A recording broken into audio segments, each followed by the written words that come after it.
PSG sports கிளப்பின் சார்பாக ஆண்டுதோறும் நடத்தப்படும் தேசிய அளவிலான கூடைப்பந்து போட்டி இந்த ஆண்டும் 29ஆம் தேதியிலிருந்து தொடங்கவிருக்கிறது. இதில் சிறப்பு அம்சம் என்னவென்றால், இது 60வது ஆண்டு இந்த தேசிய அளவிலான கூடைப்பந்து போட்டி 60வது ஆண்டை வந்திருக்கிறது. பிஎஸ்ஜி சன்ஸ் அண்ட் சேரிட்டிஸ் 100வது ஆண்டு இந்த ஆண்டு. இந்த இரண்டு முக்கியமான நிகழ்வுகளை குறிக்கும் வகையில் இந்த டோர்னமெண்ட்டில் சில சிறப்பு அம்சங்களை பிஎஸ்ஜி நிர்வாகத்தின் சார்பிலும் பிஎஸ்ஜி ஸ்போர்ட்ஸ் கிளப் சார்பிலும் செய்திருக்கிறோம்.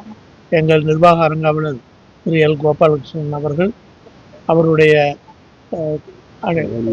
வழிகாட்டுதலின்படி பிஎஸ்ஜி ஸ்போர்ட்ஸ் கிளப் இந்த ஆண்டு பெண்களுக்கான கூடைப்பந்து போட்டியையும் தொடங்கியிருக்கிறது. 60வது ஆண்டு முடியும். இந்த 60வது ஆண்டினுடைய சிறப்பு தொடக்கத்தில் இந்த இதையும் நாங்கள் ஏற்பாடு செய்திருக்கிறோம். இது இல்லாமல் பிஎஸ்ஜி கல்வி நிறுவனங்கள் படிக்கும் மாணவர்கள் அவர்களுடைய திறமையை பாராட்டி அகில இந்திய அளவில் நடந்த போட்டிகளில் பங்கேற்று வெற்றி பெற்றவர்களுக்கு பரிசளிப்பும் இந்த ஆண்டு கொடுக்கிறோம்.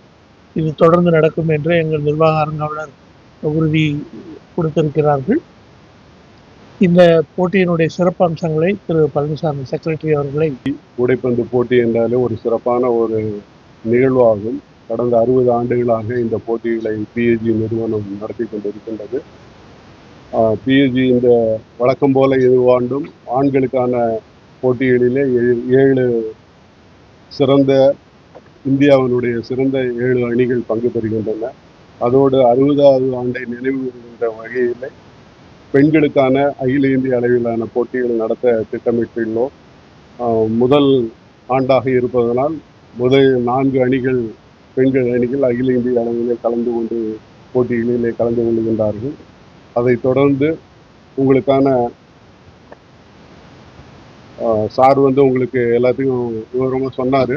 போட்டிகள் நடைபெறுவது போட்டிகளினுடைய பரிசு தொகை மட்டுமே உங்களுக்கு மொத்தமாக 6 லட்சம் ரூபாய் இந்த போட்டிகளுக்கு வழங்கப்படுகின்றது. அதோடு இந்த போட்டியினுடைய இறுதி நாள் நிகழ்ச்சிகளுக்கு சிறப்பு விருந்தினராக நம்முடைய அன்புக்குரிய அகில இந்திய கூடைப்பந்து சம்மேளனத்தினுடைய தலைவர் திரு ஆதவ் அர்ஜுனா அவர்கள், கோவை மாவட்ட கூடைப்பந்து கழகத்தினுடைய தலைவர் திரு செல்வராஜ் அவர்கள், சக்தி நிறுவனங்களுடைய தலைவர் திரு மாணிக்கம் அவர்கள் மற்றும் கூடைப்பந்து சம்மேளனத்தினுடைய பொருளாளர் திரு பாபு அவர்களும் இந்த விழாவிலே கலந்து கொண்டு பரிசளிக்க உள்ளார்கள்.